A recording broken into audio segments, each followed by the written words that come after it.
आज तैयारी करबा सोया बड़ी आ आलूर गोटे टेस्टी रेसिपी नाटी मो वीडियो लास्ट रे ही कहबी।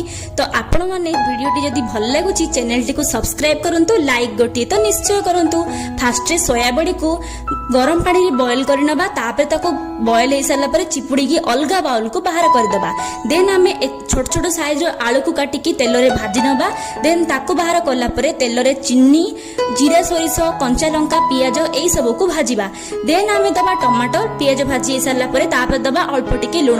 टमाटो सॉफ्ट होला पर सिझिया पई दबा अल्प अल्प पानी, ता सहित दबा हळदी पाउडर, लंका पाउडर, जीरा धनिया पाउडर, गरम मसला एई सब देला पर आमे दबा जो सोया चंक रखिथिले चिपुड़ी की सेटा। देन आमे सोया चंक के टिके कसिला पर दबा आलू।